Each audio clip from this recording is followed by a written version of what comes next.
Continue with the song of the ascents, Shir Hama'alot, Perak Kuf, Chaf Daled 124. Shir Hama'alot LeDavid, Lule Adonai Shahaya Lanu, Yomar Na Yisrael. So we say, Song of Ascents of David.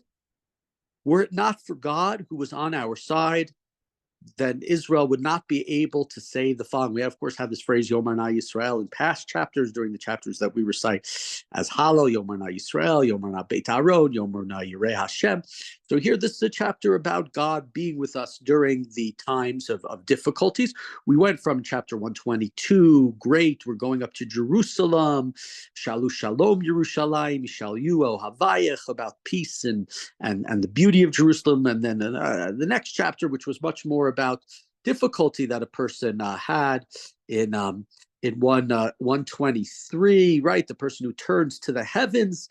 And the chapter ended yesterday, I said, very much without sort of a good ending, right? We've endured the scorn of the evil, of the complacent, of the haughty, and we're still in a place in this chapter, is this one of the Song of the Ascents, of the Steps, that is also a chapter of struggle. Continuing in Pasuk Bet, Lule Adonai She'alanu B'kum Aleinu Adam, were it not for God on our side, when men stood up against us, Azai Chayim Bila'unu, Bacharot Apam Banu.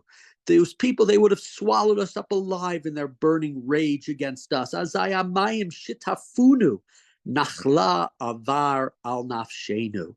The waters would have carried us off. The storms, the torrents would have swept over us.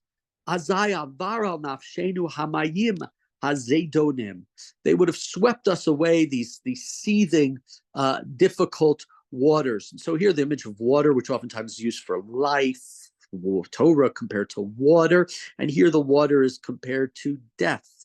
You know, in other chapters, this mythic idea of God chasing away the waters prior to creation.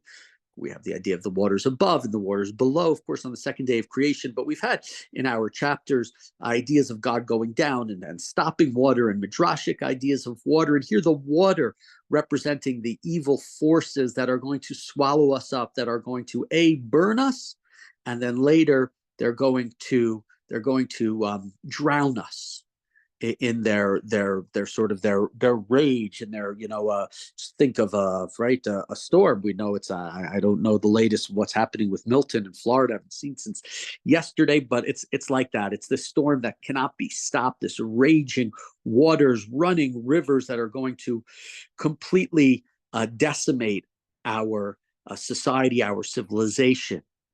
But in verse 6, Baruch Adonai, Shelo Nitananu Teref Li Sheinehen. But blessed is God who did not let us be ripped apart by their teeth. God who prevented us from allowing such a thing happen, allowing allowing us to be just ripped apart in a simple way, in an easy way. God prevented that from happening. Built a dam, however we want to sort of put it. Nafshenu, we're in verse 7, Pasuk Zayin, Kitzipur nimlatam mipach yokshim apach nishbar v'anachnu nimlatnu. We are like a bird escaped from the trap.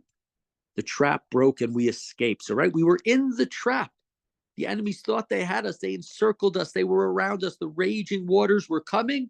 And then the trap opened and we were able to escape. And now, how did that happen?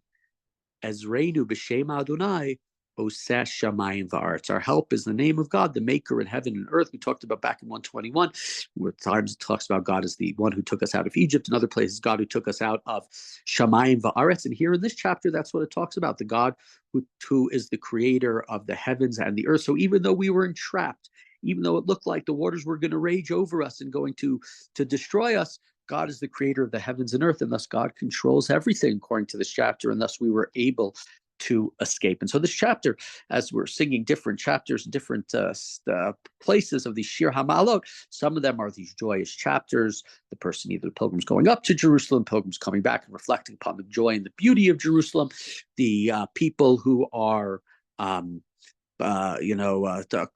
out to God and have complete faith in God, and also those who are in dire straits, who are in terrible states, or those who have been in terrible states but have escaped the traps. And that's what this chapter really is the person who has escaped the traps, who escaped the raging water due to God's help. And so this is 124, and this chapter, unlike the last one, sort of like leaves us a little bit in the lurches and without a real sense of ending. This one says, Azreinu, right? Our help is B'Shem Hashem. With the help of God is how we have escaped from this trap that was set for us.